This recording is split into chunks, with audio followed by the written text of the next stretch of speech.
Hello વિદ્યાર્થી મિત્રો, ધોરણ 9 સાયન્સ ચેપ્ટર નંબર 10 ગુરુત્વાકર્ષણ. વિદ્યાર્થી મિત્રો, અગાઉના વિડીયોમાં આપણે ગુરુત્વાકર્ષણ બળ કોને કહેવાય, એની શોધ કોણે કરી, એના વિશેની પ્રાથમિક સમજ મેળવી. સાથે સાથે ગુરુત્વાકર્ષણનો સાર્વત્રિક નિયમ અને તેનું ગાણિતિક સ્વરૂપ એની પણ આપણે વિગતવાર સમજૂતી મેળવી. ગુરુત્વાકર્ષણના સાર્વત્રિક નિયમની અગત્યતા શું, એના વિશે પણ આપણે ચર્ચા કરી ગયા. હવે વિદ્યાર્થી મિત્રો, આપણે અગાઉની થિયરી અને એ છે મુક્ત પતન, એના વિશે સમજીશું. તો સૌથી પહેલાં તો આપણી થિયરી છે મુક્ત પતન. કોઈ પણ પદાર્થ મુક્ત પતન પામે છે એવું ક્યારે કહેવાય? તો અહીંયા તમને આપેલું છે કે મુક્ત પતન, એના માટે તમને ધારો કે એક પ્રવૃત્તિ જો આપવામાં આવે, ધારો કે એક પથ્થર લેવાનો હોય, એ પથ્થરને તમારા હાથમાં રાખી અને તમે અવકાશ તરફ એને ફેંકો છો, અથવા તો એવું પણ કહેવાશે કે કોઈ ઊંચાઈ પર તમે જતા રહો અને એક ઊંચાઈ પર જઈને ત્યાંથી તમે પથ્થરને ફેંકશો, તો એક નિશ્ચિત ઊંચાઈથી એ પથ્થર નીચે પડવા લાગે છે. બરાબર? કોઈ પણ વસ્તુ હોય, પથ્થરની જગ્યાએ કોઈ પણ વસ્તુ લઈ લો, એને ઊંચાઈએ લઈ જાઓ છો, અથવા તો તમે નીચેથી એને ઊંચાઈએ અવકાશ તરફ ફેંકો છો, તો અમુક ઊંચાઈ પ્રાપ્ત કરી અને એ પદાર્થ પાછો નીચેની તરફ જ પડવા લાગે છે. એટલે આના પરથી આપણે શીખવાનું છે મુક્ત પતન કોને કહેવાય તે. એટલે તમને અહીંયા આપેલું છે, જુઓ કે જ્યારે કોઈ પદાર્થ એ પદાર્થ પર કોઈ પ્રકારનું બાહ્ય બળ આપ્યા વિના, તમે અહીંયા જોઈ શકો છો, કોઈ પણ પદાર્થ એના પર કોઈ પણ પ્રકારનું બાહ્ય બળ આપ્યા વિના આપણે એ પદાર્થને અમુક ઊંચાઈએથી છોડી દઈએ ને, ત્યારે તે પદાર્થ પૃથ્વીના ગુરુત્વાકર્ષણ બળની અસર હેઠળ સુરેખ પથ પર ગતિ કરી નીચેની તરફ આવવા લાગે છે. આ સંજોગોમાં પદાર્થ આપણો મુક્ત પતન કરે છે ને, એમ કહેવાય. ધારો કે અહીંયા આપણી પાસે અહીંયા ધારો કે એક ઊંચાઈ છે, આ ધારો કે ઊંચાઈ ટાવર છે, ટાવર પર તમે અહીંયા ઊભા છો અને તમે અહીંયાથી કોઈ પથ્થરને ફેંકો છો, એના પર કોઈ પણ પ્રકારનું બાહ્ય બળ લગાવ્યા વિના તમે એ પથ્થરને જ્યારે અહીંયાથી ફેંકશો, તો એ પથ્થર સુરેખ સીધી ગતિ કરી અને સીધો જ અહીંયા જમીન સુધી પહોંચતો હોય છે. એટલે આ પથ્થર જે છે એ મુક્ત પતન કરે છે એમ કહેવાય. હવે અહીંયા તમને કહે છે, જુઓ વિદ્યાર્થી મિત્રો, કે મુક્ત પતન પામતો જે પદાર્થ હોય ને, એ શરૂઆતમાં સ્થિર અવસ્થામાં હશે. શરૂઆતમાં ધારો કે આ ટાવર જે છે, એ ટાવર પરથી તમે કોઈ પદાર્થને ફેંકો છો, તો પદાર્થ તમારા હાથમાં હશે. એટલે એ પદાર્થ સ્થિર અવસ્થામાં હશે, એટલે એનો પ્રારંભિક વેગ 0 હશે. જ્યારે પદાર્થને મુક્ત પતન અથવા તો જ્યારે એ પદાર્થને આપણે હાથમાંથી મુક્ત કરીએ છીએ, ત્યારે એ પદાર્થ ગુરુત્વાકર્ષણ બળની અસરના કારણે પ્રવેગિત ગતિ કરે છે. પ્રવેગિત ગતિ એટલે એના વેગમાં વધારો થશે અને એ પદાર્થ એ ઝડપથી પૃથ્વી તરફ આવશે. એટલે અહીંયા જુઓ, મુક્ત પતન પામતા પદાર્થનો આ યાદ રાખવાનું, શરૂઆતમાં એ પદાર્થ આપણા હાથમાં સ્થિર હોય તો એનો પ્રારંભિક વેગ 0 કહેવાશે, અને જ્યારે એ પદાર્થને ઉપરથી છોડી દેવામાં આવે છે, તો ગુરુત્વાકર્ષણ બળને કારણે એ પદાર્થ પ્રવેગિત ગતિ કરે છે, એટલે કે એના વેગમાં વધારો થશે અને પદાર્થ નીચેની તરફ પૃથ્વી તરફ આવતો જાય છે. હવે મુક્ત પતન પામતો જે પદાર્થ હોય ને વિદ્યાર્થી મિત્રો, એની કેટલીક વિશિષ્ટતાઓ આપેલી છે, કે મુક્ત પતન પામતો પદાર્થ જે છે એની વિશિષ્ટતાઓ પણ તમને પૂછી શકે. તો અહીંયા તમને આપ્યું છે, જુઓ કે જે મુક્ત પતન પામતો પદાર્થ હોય ને, એ પદાર્થ એની ગતિની દિશા બદલાતી નથી. તમે અહીંયા જોઈ શકો છો, મુક્ત પતન પામતા પદાર્થની એક તો ગતિની દિશા નથી બદલાતી. આ સિવાય પૃથ્વીનું જે આકર્ષણ બળ લાગે છે એ પદાર્થ પર, એને કારણે એના વેગમાં નિયમિત વધારો થાય છે, એટલે મુક્ત પતન પામતો પદાર્થ પ્રવેગિત ગતિ કરે છે. આ સિવાય એકમ સમયમાં એટલે કોઈ ચોક્કસ સમયમાં પદાર્થના વેગમાં થતો વધારો પણ એક સરખો હોય છે. કેટલો? તો કે 9.8 અથવા 9.8 મીટર પર સેકન્ડ. એટલે મુક્ત પતન પામતા પદાર્થની આ વિશિષ્ટતા છે કે મુક્ત પતન પામતો પદાર્થ એની ગતિની દિશા બદલાતી નથી. એ સુરેખ ગતિ કરી પૃથ્વી પર પહોંચે. જ્યારે એ પૃથ્વી પર એને છોડી દેવામાં આવે તો પૃથ્વીના આકર્ષણ બળના કારણે એના વેગમાં મૂલ્યમાં વધારો થાય, એટલે પદાર્થ નિયમિત પ્રવેગી ગતિ કરે. અને એકમ સમયમાં પદાર્થ જે છે જે મુક્ત પતન પામે છે એના વેગમાં એક સરખો વધારો થાય છે દરેક સમયના અંતરે. કેટલો? 9.8 જેટલો. અને ગેલેલિયો નામના વૈજ્ઞાનિકે એવું પણ કીધું છે કે જે મુક્ત પતન પામતો પદાર્થ હોય ને એનો પ્રવેગ એટલે જે વેગમાં વધારો થાય છે એ પદાર્થના દળ કે આકાર પર આધાર રાખતો નથી. આ 4 મુક્ત પતન પામતા પદાર્થની વિશિષ્ટતા છે. હવે એના પછી આપણે એક નવી થિયરી સમજવાની છે અને એ થિયરી છે ગુરુત્વ પ્રવેગ એટલે શું. સ્મોલ જી અને કેપિટલ જી વચ્ચે સંબંધ દર્શાવતું સૂત્ર મેળવો. આ પ્રકારનો ક્વેશ્ચન તમને પૂછાય છે. તો સૌથી પહેલાં તો પ્રવેગ એટલે આપણને ખબર છે કે વેગમાં ફેરફાર થવો. પણ ગુરુત્વ પ્રવેગ એટલે શું? તો કે પદાર્થના અથવા તો એવું કહેવાશે કે પદાર્થ પર પૃથ્વીના ગુરુત્વાકર્ષણ બળના કારણે જે પદાર્થની અંદર પ્રવેગ ઉત્પન્ન થાય એને ગુરુત્વ પ્રવેગ કહે છે, જેને સ્મોલ જી વડે દર્શાવવામાં આવે છે. એટલે આપણે ટૂંકમાં એવું કહી શકીએ કે પદાર્થ એના પર લાગતું પૃથ્વીનું ગુરુત્વાકર્ષણ બળ એને કારણે પદાર્થમાં જે પ્રવેગ ઉત્પન્ન થાય ને એને ગુરુત્વ પ્રવેગ કહેવાય. હવે આપણે કેપિટલ જી અને સ્મોલ જી વચ્ચે સંબંધ દર્શાવતું સૂત્ર મેળવવાનું છે. તો આપણે ધારી લેવાનું છે. ધારો કે પૃથ્વી આપણી છે એનું દળ એમી છે અને પૃથ્વીની ત્રિજ્યા આરી છે. હવે પૃથ્વી આપણી ધારો કે પૃથ્વી છે એના કેન્દ્રથી ડી જેટલા અંતરે ધારો કે એક પદાર્થ આવેલો છે. એ પદાર્થ એમ દળનો પદાર્થ છે. અહીંયા એક પદાર્થ આવેલો છે, બરાબર. તો અહીંયા આપણે એ રીતે કહી શકીએ. જુઓ, આ ધારો કે તમારી પૃથ્વી, આ પૃથ્વીના કેન્દ્રથી ડી જેટલા અંતરે અહીંયા એક પદાર્થ આવેલો છે, એમ દળનો પદાર્થ. આ તમારી પૃથ્વી છે. એટલે એવું કહેવાશે કે આપણે ધારી લેવાનું કે ધારો કે આપણે પૃથ્વીનું દળ એમી લેવાનું, પૃથ્વીની ત્રિજ્યા આરી લેવાની, અને જો પૃથ્વીના કેન્દ્રથી ડી જેટલા અંતરે એમ દળનો એક પદાર્થ આવેલો હોય, એટલે આ પૃથ્વીનું આ કેન્દ્ર કહેવાય.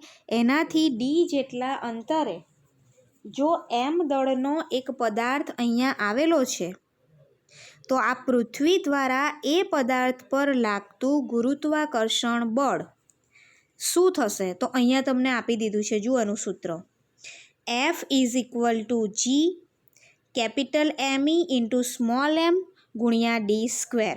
એટલે આ સૂત્ર તમને ખબર હોય તો આપણે આગળ સાબિત કરેલું છે. ગુરુત્વાકર્ષણનો સાર્વત્રિક નિયમ એના પરથી આપણે આ સૂત્ર મેળવેલું છે. F ગુરુત્વાકર્ષણ બળ બરાબર G ગુરુત્વાકર્ષણનો અચળાંક પૃથ્વીની ત્રિજ્યા પેલા પદાર્થની ત્રિજ્યાના છેદમાં ડી સ્ક્વેર. એટલે આપણું આ સૂત્ર આપણને મળે. એટલે આ શું છે? તો કે F એ બળ છે. પેલા પૃથ્વી દ્વારા પેલા પદાર્થ પર લાગતું ગુરુત્વાકર્ષણ F બરાબર આટલું થાય.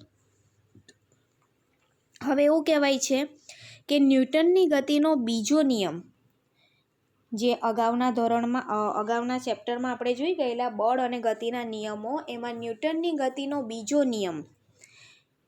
તો ન્યૂટનની ગતિનો બીજા નિયમ પરથી આપણને કોઈ પણ પદાર્થ પર લાગતું બળ F એ પદાર્થના દળ m અને પદાર્થનો પ્રવેગ એ આ બંનેના ગુણાકાર જેટલું હોય છે એવું ન્યૂટનની ગતિનો બીજો નિયમ કહે છે.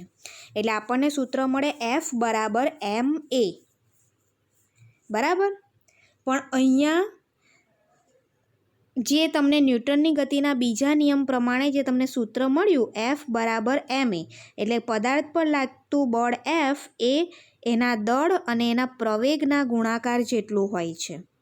પણ અહીંયા એવું કહેવાય છે કે આપણે જે F બરાબર ma લઈએ છીએ ને એ ન્યૂટનની ગતિના બીજા નિયમ પ્રમાણે F બરાબર ma. પણ અહીંયા આપણે એ સાદો પ્રવેગ છે, પણ આપણે ગુરુત્વ પ્રવેગની વાત કરીએ છીએ એટલે આવશે F બરાબર mg. એટલે એ સાદો પ્રવેગ છે, એની જગ્યાએ આપણે લખી દેવાનું સ્મોલ g, જેને કહેવાય ગુરુત્વ પ્રવેગ. એટલે આપણને F બરાબર maની જગ્યાએ F બરાબર mg સૂત્ર મળ્યું. એની જગ્યાએ આપણે લખી દીધું g. એ સાદો પ્રવેગ છે, એની જગ્યાએ લખી દીધું ગુરુત્વ પ્રવેગ. હવે સમીકરણ નંબર 1 અને સમીકરણ નંબર 3 આ બંનેને સરખાવો તો બંનેમાંથી ff જો આપણે કાઢી નાખીએ તો થઈ જાય mg is equal to capital G પૃથ્વીનું દળ પેલા પદાર્થનું દળ છેદમાં d². હવે બંને બાજુથી તમે જોશો તો આ સ્મોલ m ઉડી જાય, એટલે આપણું સૂત્ર આવે small g is equal to capital G me ના છેદમાં d².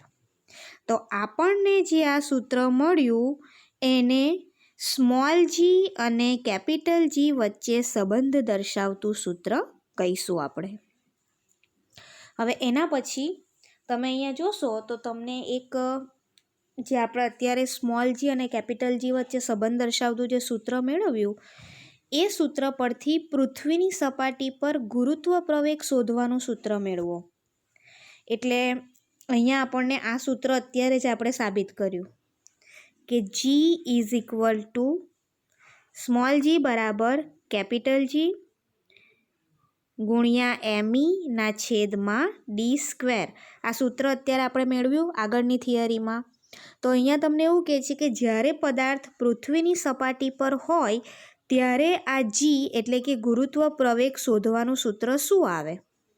તો જ્યારે પદાર્થ પૃથ્વીની સપાટી પર હોય ત્યારે આ ગુરુત્વ પ્રવેગ સ્મોલ g બરાબર કેપિટલ G ઇન્ટુ અહીંયા meની જગ્યાએ me જ રહી. me એટલે પૃથ્વીનું દળ, e એટલે અર્થ એટલે પૃથ્વી, અને છેદમાં d².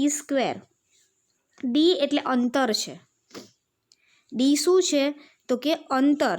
આ ધારો કે આપણી પૃથ્વી અહીંયાથી કોઈ સપાટી, અહીંયા પૃથ્વીની આ સપાટી પર કોઈ પદાર્થ છે, d જેટલા અંતરે, પૃથ્વીના કેન્દ્રથી d જેટલા અંતરે પદાર્થ છે, એને આપણે પૃથ્વીની ત્રિજ્યા r પણ કહી શકીએ. એટલે એના પરથી અહીંયા તમે d² જગ્યાએ re² તમારે લખી દેવાનું. એટલે આપણું સૂત્ર શું મળે તો કે g ઇઝ ઇક્વલ ટુ આ g એમનો એમ રાખવાનો, કેપિટલ G પણ એમનો એમ રાખવાનો, પછી પૃથ્વીનું દળ છેદમાં પૃથ્વીની ત્રિજ્યા એનો વર્ગ. d² એની જગ્યાએ re² લખ્યો, કારણ કે d એ પદાર્થ જે છે એનું પૃથ્વીના કેન્દ્રથી અંતર છે. તો આ જો પૃથ્વીનું કેન્દ્ર એનાથી d જેટલા અંતરે પદાર્થ છે તો એને આપણે પૃથ્વીની ત્રિજ્યા re પણ કહી શકીએ. એટલે મેં dની જગ્યાએ re² લખી દીધું. એટલે આ સૂત્ર પરથી પૃથ્વીની સપાટી પર રહેલા પદાર્થનો ગુરુત્વ પ્રવેગ આપણે શોધી શકીએ. હવે એના પછી તમને અહીંયા કહે છે, જુઓ કે ગુરુત્વ પ્રવેગ જે g છે એના મૂલ્યમાં થતા ફેરફારો કઈ કઈ બાબતો પર આધાર રાખે છે? કારણ કે આપણે એવું કીધું કે પૃથ્વીની સપાટી પર gનું મૂલ્ય જે છે ને ગુરુત્વ પ્રવેગ g એના મૂલ્યમાં ફેરફાર થાય છે. એ ફેરફાર અમુક ચોક્કસ બાબતો પર આધાર રાખે છે. તો કઈ કઈ બાબતો પર આધાર રાખે છે? તમને સૌથી પહેલાં તો એવું કહે છે કે પૃથ્વી સંપૂર્ણ ગોળ નથી, એ વિષુવવૃત્ત પાસે થોડી ઉપસેલી છે અને ધ્રુવ પ્રદેશ પાસે થોડી દબાયેલી છે. એટલે વિષુવવૃત્ત પાસે ઉપસેલી હોવાથી ત્યાં જીનું મૂલ્ય એ ધ્રુવ પ્રદેશના જીના મૂલ્ય કરતાં કેવું હશે? તો કે ઓછું હશે. જે જગ્યાએ પૃથ્વી સહેજ ઉપસેલી છે ત્યાં જીનું મૂલ્ય એ ધ્રુવ પ્રદેશ કરતાં સહેજ ઓછું હશે, એટલે વિષુવવૃત્ત પાસે જીનું મૂલ્ય ઓછું છે. પછી એવું પણ કહેવાય છે કે પૃથ્વીની સપાટીથી તમે જેમ જેમ ઊંચાઈએ જાઓ ને એમ જીનું મૂલ્ય ઘટતું જાય. પછી પૃથ્વીની સપાટી પર જુદા જુદા સ્થળે જીના મૂલ્યમાં તમને નાના નાના તફાવત જોવા મળે. કેમ ખબર? કારણ કે તમને બધાને જ ખબર છે કે પૃથ્વી જે છે એ કોઈ જગ્યાએ એકદમ સપાટ મેદાનો સ્વરૂપે છે, કોઈ જગ્યાએ ખીણ આવેલી હોય પૃથ્વી પર, કોઈ જગ્યાએ મોટા મોટા પર્વતો આવેલા હોય, કોઈ જગ્યાએ પાણીનો વિસ્તાર આવેલો હોય. એટલે પૃથ્વીની સપાટી પર જુદા જુદા સ્થળો એ જુદા જુદા સ્થળે જીના મૂલ્યમાં નજીવો ફેરફાર જોવા મળે છે. હવે એના પછી આપણે જોઈશું તો અહીંયા તમને એક દાખલો આપ્યો છે. એ દાખલો આ ગુરુત્વ પ્રવેગના આધારે આપેલો છે. ખાલી સમજૂતી છે, જુઓ તમે. ધારો કે તમને પૃથ્વીનું દળ આપેલું છે, પૃથ્વીની ત્રિજ્યા પણ આપેલી છે અને કેપિટલ જી જે છે એની વેલ્યુ આપણે અગાઉના વિડીયોમાં જોઈ ગયા કે કેપિટલ જી જે એક પ્રકારનો ગુરુત્વાકર્ષણનો સાર્વત્રિક અચળાંક છે. તો હેનરી કેવેન્ડિશ નામના વૈજ્ઞાનિકે એ જીનું મૂલ્ય આપણને આપી દીધું છે 6.67 × 10⁻11 ન્યૂટન /મીટર²/કિલોગ્રામ². આ એનો એકમ છે અને જીનું મૂલ્ય આ હેનરી કેવેન્ડિશે આપી દીધું છે. પૃથ્વીની ત્રિજ્યા આપી છે, પૃથ્વીનું દળ પણ આપ્યું છે. તો આપણે જીનું મૂલ્ય શોધવાનું છે. તો જીનું સૂત્ર આપણી પાસે છે. ગુરુત્વ પ્રવેગ જી એનું સૂત્ર આપણી પાસે છે. સ્મોલ જી બરાબર કેપિટલ જી ઉપર એમ એટલે કે પૃથ્વીનું દળ અને છેદમાં પૃથ્વીની ત્રિજ્યાનો વર્ગ. એની અંદર આ કિંમત મૂકશો એટલે તમને ગુરુત્વ પ્રવેગનું મૂલ્ય 9.8 મળશે, જે વૈજ્ઞાનિકોએ આપેલું છે. વૈજ્ઞાનિકોએ પૃથ્વી પર જીનું મૂલ્ય બધે 9.8 જ કીધું છે. એટલા માટે 9.8 કીધું છે કારણ કે પૃથ્વી ભલે બધી જ જગ્યાએ જુદી જુદી તમને પૃથ્વીની ઘનતા જોવા મળે, કોઈ જગ્યાએ સપાટ મેદાન, કોઈ જગ્યાએ પર્વતો, એટલે જીનું મૂલ્ય પૃથ્વીના દરેક જુદા જુદા સ્થળે બદલાય છે, પણ એમાં નજીવો તફાવત હોય છે. એટલા માટે સમગ્ર પૃથ્વી પર આ જીનું મૂલ્ય જે છે એ 9.8 સ્વીકારવામાં આવ્યું છે. હવે એના પછી આપણે તમને ખબર હોય તો આપણે ગતિ ચેપ્ટરમાં અચળ પ્રવેગી ગતિના 3 સમીકરણો મેળવેલા. એ અચળ પ્રવેગી ગતિના 3 સમીકરણ હતા v = u + at, બીજું સમીકરણ હતું s = ut + 1/2at² અને ત્રીજું હતું 2as = v² - u². તો આ અચળ પ્રવેગી ગતિના 3 સમીકરણો, એના પરથી આપણે મુક્ત પતન પામતો પદાર્થ હોય ને એના 3 સમીકરણ મેળવવાના છે. તો મુક્ત પતન પામતો પદાર્થ એટલે ઉપરથી જે પદાર્થ જમીન પર મુક્ત પતન પામે છે, તો એ જમીન પર જે પદાર્થ મુક્ત પતન પામે એના આપણે સૂત્ર મેળવીએ. તો સૌથી પહેલું સૂત્ર મેળવીએ, આ સૂત્ર પરથી આપણે પહેલું સૂત્ર મેળવીએ. તો એવું કહેવાય છે કે આપણી પાસે સૂત્ર છે v = u + at. આ અચળ પ્રવેગી ગતિનું સમીકરણ છે. એના પરથી મુક્ત પતન પામતા ઊંચાઈએથી જે પદાર્થ મુક્ત પતન પામે છે એના ગતિનું પહેલું સમીકરણ મેળવીએ. તો મુક્ત પતન પામતો પદાર્થ હોય ને એ શરૂઆતમાં આપણા હાથમાં સ્થિર હોય, એટલે એનો પ્રારંભિક વેગ u = 0 થશે. બરાબર. તો અહીંયા v = આ પ્રારંભિક વેગ તો શૂન્ય થઈ જશે, એટલે એ પદ તો અહીંયાથી નીકળી જશે, યુ બરાબર શૂન્ય. હવે એટીની જગ્યાએ અહીંયા મુક્ત પતન પામતા પદાર્થ પર ગુરુત્વાકર્ષણ બળ લાગે એટલે એની જગ્યાએ આપણે લખવાનો ગુરુત્વ પ્રવેગ જી, અને ટી તો છે જ એની જગ્યાએ. એટલે આપણું જે સૂત્ર છે વી બરાબર, અહીંયા તમે જોઈ શકો છો, જુઓ, વી બરાબર યુ વત્તા એ ટી.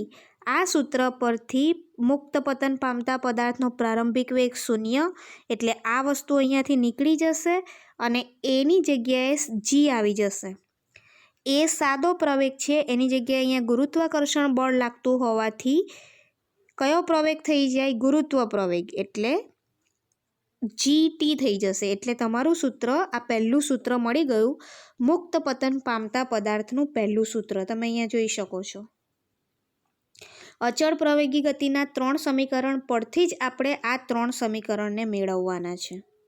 હવે એના પછી આપણે બીજું સૂત્ર આપેલું છે અચળ પ્રવેગી ગતિનું બીજું સૂત્ર, એસ બરાબર યુટી વત્તા 1/2 એ ટીનો વર્ગ. આના પરથી આપણે અચળ પ્રવેગી ગતિનું આ બીજું સમીકરણ મેળવીએ તો અહીંયા તમને એવું કહેવાશે કે જે પદાર્થ અહીંયા ઉપરથી નીચેની તરફ મુક્ત પતન પામે છે તો એણે કેટલું અંતર કાપ્યું હશે? તો અહીંયાથી અહીંયા સુધીનું, એટલે કે એચ જેટલી ઊંચાઈ એટલું અંતર કાપ્યું હશે. તો આપણે એસની જગ્યાએ લખીશું એચ, એટલે અહીંયા થઈ જશે એચ બરાબર. પદાર્થનો પ્રારંભિક વેગ શૂન્ય છે, એટલે યુ જો શૂન્ય હોય તો આખું પદ શૂન્ય થઈ જાય, એટલે એ પદ અહીંયાથી નીકળી જશે. અહીંયા 1/2 અને એની જગ્યાએ આપણે લખવાનું છે ગુરુત્વ પ્રવેગ જી અને ટીનો વર્ગ. આપણું આ બીજું સમીકરણ આવી ગયું, તમે અહીંયા જોઈ શકો છો. એચ બરાબર 1/2 જી ટીનો વર્ગ. હવે ત્રીજા સમીકરણ પરથી આપણે ત્રીજું સમીકરણ મેળવીએ તો ત્રીજું સમીકરણ છે A2AS બરાબર V² માઇનસ U². આના પરથી આપણે મુક્ત પતન પામતા પદાર્થનું ત્રીજું સમીકરણ મેળવીએ તો અહીંયા 2 તો એમના એમ રહેશે, એની જગ્યાએ ગુરુત્વ પ્રવેગ થઈ જશે જી, એસની જગ્યાએ એસ એટલે કેટલું અંતર કાપ્યું? તો કે એટલે એચ જેટલી ઊંચાઈ જેટલું એણે અંતર કાપ્યું, આટલી ઊંચાઈ જેટલું એણે અંતર કાપ્યું કહેવાશે.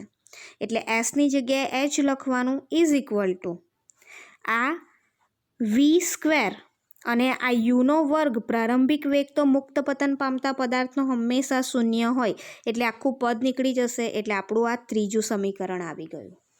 એટલે અચળ પ્રવેગી ગતિના 3 સમીકરણમાં આપણે મુક્ત પતન પામતા પદાર્થ માટે યુ બરાબર શૂન્ય મૂકીશું, પછી એ બરાબર સાદા પ્રવેગની જગ્યાએ ગુરુત્વ પ્રવેગ મૂકીએ અને અંતર એસની જગ્યાએ એચ મૂકીએ તો તમને આ 3 સમીકરણ મળી જાય. હવે એના પછી મુક્ત પતન, એનું તમે શું અર્થઘટન કરશો? આપણે સમજી લીધું કે મુક્ત પતન પામતો પદાર્થ જે છે એ કોને કહેવાય.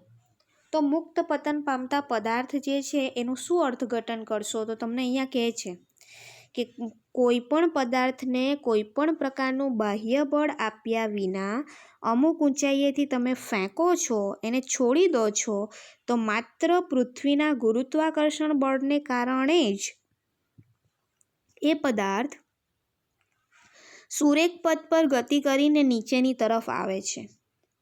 એટલે પદાર્થ મુક્ત પતન કરે છે એમ કહેવાય. આ ધારો કે આપણી પાસે અમુક ઊંચાઈએ તમે ઊભા છો, ત્યાં તમે એક પદાર્થને કોઈ પણ પ્રકારનું બાહ્ય બળ આપ્યા વગર અહીંયાથી છોડો છો, તો એકમાત્ર પૃથ્વીના ગુરુત્વાકર્ષણ બળને કારણે જે પદાર્થ નીચેની તરફ આવે છે, જેને આપણે પદાર્થ મુક્ત પતન પામે છે એમ કહીએ છીએ. હવે ગુરુત્વ પ્રવેગ, એના વિશે તમે શું કહેશો? તો કે પૃથ્વીના ગુરુત્વાકર્ષણ બળના કારણે જે પ્રવેગ ઉદ્ભવે ને એને ગુરુત્વ પ્રવેગ કહેવાય. એની પણ તમને વ્યાખ્યા પૂછાય તો તમને આવડવી જોઈએ. હવે એના પછી આપણે 2 થિયરી સમજવાની છે જે ખૂબ અગત્યની છે. એક છે દળ અને બીજું છે દ્રવ્યમાન, જેને દળ અને દ્રવ્યમાન બંને એક જ છે. આપણે દ્રવ્યમાનને જ બીજા શબ્દોમાં દળ તરીકે ઓળખીએ છીએ. તો હવેની બે થિયરી છે, એક દળ અને બીજું વજન. સૌથી પહેલાં આપણે દળ વિશે સમજીએ. તો કોઈ પણ પદાર્થનું દળ એટલે એની વ્યાખ્યા આપી છે, પદાર્થમાં રહેલા દ્રવ્યના જથ્થાને પદાર્થનું દળ કહે છે, જેને આપણે સ્મોલ m વડે દર્શાવીએ છીએ. અને કોઈ પણ પદાર્થનો દળ માપવા માટેનો SI એકમ કિલોગ્રામ છે. તમે અહીંયા જોઈ શકો છો બાજુમાં, કોઈ પણ પદાર્થનું દળ આપણે સાદી તુલા વડે માપી શકીએ છીએ. અને પદાર્થનું જે દળ છે ને એ જડત્વનું માપ આપે છે. મતલબ કે જે પદાર્થનું દળ વધારે એ પદાર્થનું જડત્વ પણ વધારે. ધારો કે આપણે સાયકલ અને ટ્રેનની કમ્પેરિઝન કરીએ તો સાયકલના સરખામણીમાં ટ્રેનનું દળ વધારે છે, અને જેનું દળ વધારે એનું જડત્વ વધારે, એટલે ટ્રેનનું જડત્વ વધારે હોય એટલે આપણે ગમે તેટલો ધક્કો મારીએ ટ્રેનને એની જગ્યાએથી આપણે હટાવી શકતા નથી. હવે એવું પણ કહેવાય છે કે દળ જે છે ને એ પદાર્થનું હંમેશા અચળ હોય. તમે પૃથ્વી પર કોઈ પદાર્થનું દળ માપો, ચંદ્ર પર માપો કે અંતરિક્ષમાં જઈને બીજા કોઈ ગ્રહ પર પણ પદાર્થનું દળ માપો તો એ હંમેશા અચળ રહે છે, બદલાતું નથી. પૃથ્વી પર એ પદાર્થનું જેટલું દળ હોય એ જ પદાર્થનું દળ બીજા ગ્રહ પર કે બ્રહ્માંડની અંદર પણ એટલું જ રહે છે, અચળ રહે છે, એ બદલાતું નથી. એના પછી આપણે વાત કરીએ વજન વિશે. તો સૌથી પહેલાં તો વજનની વ્યાખ્યા.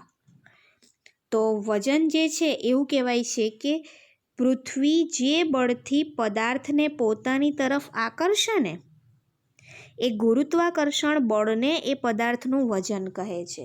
એટલે કોઈ પણ પદાર્થ પર લાગતું પૃથ્વીનું જે ગુરુત્વાકર્ષણ બળ છે એને આપણે પદાર્થનું વજન કહીશું. કારણ કે ગુરુત્વાકર્ષણ બળના કારણે જ પૃથ્વી જે છે કોઈ પણ પદાર્થને પોતાની તરફ આકર્ષે છે.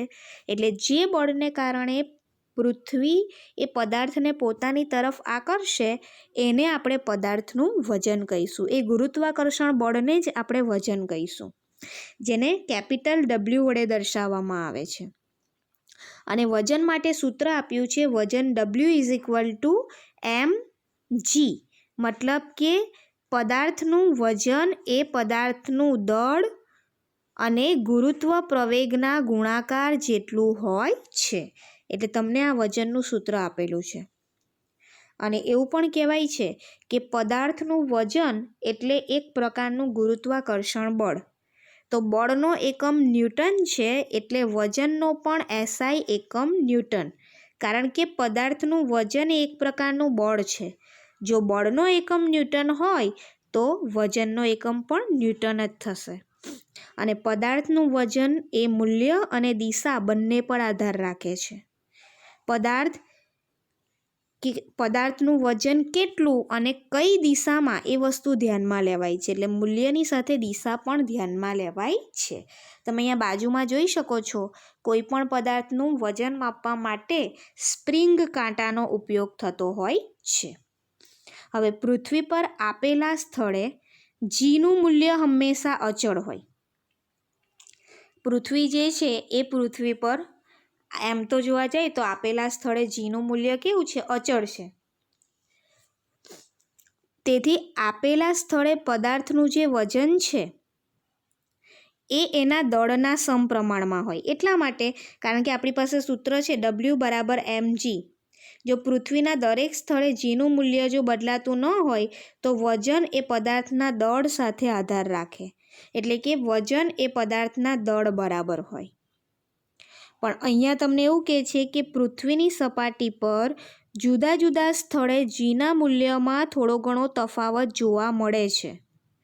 અને એ જીના મૂલ્યમાં થોડો ઘણો જે તફાવત હોય એને કારણે પૃથ્વી પર જુદા જુદા સ્થળે પદાર્થનું વજન પણ બદલાય છે. એટલે પૃથ્વી જે છે એ પૃથ્વી પર પદાર્થ હોય કે અન્ય કોઈ ગ્રહ પર પદાર્થ જાય તો જીનું મૂલ્ય બદલાય એટલે જીનું મૂલ્ય બદલાવાને કારણે પદાર્થનું વજન પણ બદલાય. કારણ કે આપણી પાસે સૂત્ર છે W બરાબર mg. W બરાબર mg. એટલે જીનું મૂલ્ય જો બદલાય તો પદાર્થનું વજન પણ બદલાય. એટલે આપણે અત્યારે જે દળની વાત કરીને એ દળમાં એવું કહેવાય કે પૃથ્વી પર હોય કે પૃથ્વીથી બીજા કોઈ ગ્રહ પર પદાર્થનું દળ હંમેશા અચળ રહે છે, બદલાતું નથી. જ્યારે પદાર્થના વજનની જો વાત કરીએ તો પદાર્થનું વજન જીના મૂલ્ય પર આધાર રાખે છે. એટલે પૃથ્વીની સપાટી પર જીનું મૂલ્યમાં જે આપણને ફેરફાર થોડો ઘણો જોવા મળે એટલે વજન પણ પદાર્થનું બદલાય છે. હવે એના પછી તમને એક થિયરી આપી છે. એ થિયરીમાં તમને આપી દીધું છે કે પૃથ્વીનું જે દળ છે એ કેટલું છે, તો એ આપી દીધું છે. પૃથ્વીનું દળ આપી દીધું છે, જુઓ તમે. પછી પૃથ્વીની ત્રિજ્યા પણ તમને આપી દીધી છે. તો તમને એમ કહે છે કે જે પદાર્થ જે છે એ પદાર્થનું તમારે સૌથી પહેલાં તો પૃથ્વીનું દળ આપ્યું, એની ત્રિજ્યા આપી, ચંદ્રનું દળ આપ્યું, ચંદ્રની તે ત્રિજ્યા આપી દીધી હોય તો તમને કહે છે કે આપેલા પદાર્થનું ચંદ્ર પર વજન, આપેલો જે પદાર્થ છે એનું ચંદ્ર પર વજન અને પૃથ્વી પરના વજન સાથે એની સરખામણી કરો.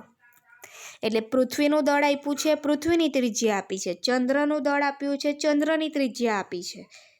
તો આપણે પદાર્થનું ચંદ્ર પર વજન અને પૃથ્વી પર વજન એને શોધી અને એ બંનેની સરખામણી કરવાની છે. તો આપણે ધારી લેવાનું છે, ધારો કે પદાર્થનું દળ m છે, બરાબર. ધારો કે પદાર્થનું દળ m છે અને ચંદ્ર પર એનું વજન Wm છે. કોઈ પણ પદાર્થ એનું દળ કેટલું ધારવાનું છે, સ્મોલ m, અને ચંદ્ર પર એ પદાર્થનું વજન ધારી લેવાનું છે Wm. પછી ચંદ્રનું દળ mm અને ચંદ્રની ત્રિજ્યા rm. તમને થતું હશે કે ચંદ્રનું દળ m કેમ કીધું, તો સ્મોલ m એટલે મૂન એટલે ચંદ્ર, એટલે ચંદ્રનું દળ કેપિટલ M અને બાજુમાં સ્મોલ m લખેલું છે. સ્મોલ m એટલે મૂન, ચંદ્ર, અને ચંદ્ર જે છે એના પર ત્રિજ્યા આવશે rm. m એટલે મૂન. એટલે આ ચંદ્ર જે છે એનું દળ, ચંદ્રની ત્રિજ્યા, ચંદ્ર પર પદાર્થનું વજન પણ આપેલું છે અને પદાર્થનું દળ પણ આપેલું છે. હવે એવું કહેવાય છે કે ગુરુત્વાકર્ષણના સાર્વત્રિક નિયમ પ્રમાણે આપણી પાસે સૂત્ર છે કે ગુરુત્વાકર્ષણના સાર્વત્રિક નિયમ પ્રમાણે ચંદ્ર પર પદાર્થનું વજન ઇઝ ઇક્વલ ટુ, તમને અહીંયા આપેલું છે જુઓ, ચંદ્ર પર પદાર્થનું વજન, તો વજનને આપણે W કહીએ અને ચંદ્ર પર એટલે M લખીએ. પછી કેપિટલ G તો અચળાંક આવશે, પછી આવશે ચંદ્રનું દળ mm ગુણ્યા પેલા પદાર્થનું દળ m છેદમાં ચંદ્રની ત્રિજ્યા rm, પણ એનો આવશે વર્ગ, કારણ કે આપણે ગુરુત્વાકર્ષણનો સાર્વત્રિક નિયમ લખીએ એટલે આ જે નીચે જે આપેલું હોય એનો આપણે વર્ગ લખવાનો. આ ચંદ્ર પર થયું. એ રીતે ચંદ્રની જગ્યાએ જો આપણે પૃથ્વી પર પદાર્થનું વજન શોધવું હોય તો WE લખવું પડે. E એટલે અર્થ એટલે પૃથ્વી. સૂત્ર તો ઉપર પ્રમાણે જ આવશે, કેપિટલ G, ની જગ્યાએ થઈ જશે ME, કારણ કે પૃથ્વી છે, પદાર્થનું દળ m જ રહેશે, છેદમાં પૃથ્વી પર ત્રિજ્યા કઈ થશે, RE નો વર્ગ. MEની જગ્યાએ RE, M એટલે મૂન, ચંદ્ર, અને E એટલે પૃથ્વી. એટલે આ ચંદ્ર પર પદાર્થ પર લાગતું ગુરુત્વાકર્ષણ બળ, એના માટેનું આ વજન આપણે, કારણ કે આપણને ખબર છે કે પદાર્થનું વજન એટલે એક પ્રકારનું ગુરુત્વાકર્ષણ બળ. એટલે આપણે જે ગુરુત્વાકર્ષણના સાર્વત્રિક નિયમ પ્રમાણે જે આ સૂત્ર મેળવેલું એ પદાર્થ પર લાગતું જે ગુરુત્વાકર્ષણ બળ એ જ એક પ્રકારનું પદાર્થનું વજન થશે. એટલે આ ચંદ્ર પર વજન અને આ પૃથ્વી પર વજન, આ બંને સૂત્રની જો સરખામણી કરીએ તો સૌથી પહેલાં તો બંને સૂત્રમાંથી આપણે આ જીને ઉડાવી દઈએ, સ્મોલ m નીકળી જાય. હવે આ જે પહેલાં સૂત્ર જે છે એમાં mm અને rmનો સ્ક્વેર એની તમે વેલ્યુ મૂકો તો તમને આ મળશે. એના પછી નીચેના સૂત્રમાં પણ me અને re સ્ક્વેરની વેલ્યુ મૂકો તો તમને આ મળશે. હવે આપણે શું કરવું પડશે? તો હવે આપણે આ wm જેટલી કિંમત મળી અને weની જેટલી કિંમત મળી એ બંનેનો ભાગાકાર, એ બંનેનો ગુણોત્તર લેવાનો. એટલે wm ભાગ્યા we કરશો તો બંનેની જે આ વેલ્યુ છે એનો ભાગાકાર કરો તો તમને આન્સર મળશે 0.165. તો 0.165 એટલે 1/6 કરો તો તમને 0.165 મળે. ઉપર છે ચંદ્રનું વજન, પદાર્થ જે છે એનું ચંદ્ર પર વજન, નીચે પદાર્થનું પૃથ્વી પર વજન બરાબર 6 ભાગનું 1/6 આવ્યા. એટલે પદાર્થનું ચંદ્ર પર વજન તમારે શોધવું છે તો આને આની સાથે ગુણી નાખો. તો પદાર્થનું ચંદ્ર પર વજન wm બરાબર 1/6 ગુણ્યા we. મતલબ કે પૃથ્વીના વજન એના 6 ભાગનું ચંદ્ર પર પદાર્થનું વજન આવે. એનો મિનિંગ શું થયો વિદ્યાર્થી મિત્રો? કે જો તમારી પૃથ્વી પર તમારું વજન 120 kg હોય તો ચંદ્ર પર વજન 6 ભાગનું થાય એટલે ભાગ્યા 6 કરો તો તમને આન્સર મળે 20 kg. આ તમારું ચંદ્ર પર વજન આવે. હવે આપણે જે દળ અને વજન વિશે સમજી ગયા તો દળ અને વજન માટે તમને અહીંયા તફાવત આપેલો છે. જુઓ, આપણે દળમાં સમજી ગયા કે પદાર્થમાં રહેલા દ્રવ્યના જથ્થાને દળ કહે છે. પદાર્થ પર લાગતું ગુરુત્વાકર્ષણ બળ એને જ પદાર્થનું વજન કહે છે. દળ એ અદિશ રાશિ છે, જ્યારે વજન સદિશ રાશિ, એને દર્શાવવા મૂલ્ય અને દિશા બંનેની જરૂર પડે. દળનો SI એકમ કિલોગ્રામ, વજન એક પ્રકારનું બળ છે એટલે એનો એકમ ન્યૂટન. પદાર્થનું દળ ભૌતિક તુલા કે ત્રાજવા વડે મપાય છે, જ્યારે વજન સ્પ્રિંગ કાંટા વડે માપવામાં આવે છે. પછી પદાર્થનું દળ એ દરેક સ્થળે અચળ રહે છે, બદલાતું નથી, જ્યારે પદાર્થનું વજન એ g પર આધાર રાખે છે. એટલે g બદલાય, જેને આપણે ગુરુત્વ પ્રવેગ કહીએ છીએ, તો પદાર્થનું વજન પણ બદલાય. તમને અહીંયાથી તફાવત પણ 3 માર્ક્સની અંદર પૂછી શકે. હવે આપણે જે સમજી ગયા ને તે જ કે કોઈ પણ પદાર્થનું ચંદ્ર પર વજન પૃથ્વી પરના વજન કરતાં 6 ભાગનું કેમ હોય છે એ વસ્તુ અત્યારે જ આપણે સાબિત કર્યું. કે આપણે m દળનો એક પદાર્થ ધારીએ, એનું સૌથી પહેલાં m દળના પદાર્થનું પૃથ્વી પર વજન, તો એના માટે આપણી પાસે આ સૂત્ર છે. કયું સૂત્ર છે? we બરાબર કેપિટલ G ઇન્ટુ પૃથ્વી પર એનું દળ છેદમાં પૃથ્વીની ત્રિજ્યાનો વર્ગ. અત્યારે જે સૂત્ર જોયું તે. એ જ રીતે પદાર્થનું ચંદ્ર પર દળ એટલે wm. m એટલે મૂન એટલે ચંદ્ર. સેમ જ સૂત્ર, પણ અહીંયા meની જગ્યાએ થઈ જાય mm છેદમાં reની જગ્યાએ rmનો વર્ગ, તે જે તમે અહીંયા જોઈ શકો છો. હવે આ બંને સૂત્ર જે છે એમાં wm ચંદ્ર પર દળ જે આપેલું છે તે ભાગ્યા we કરો એટલે તમને આન્સર મળશે.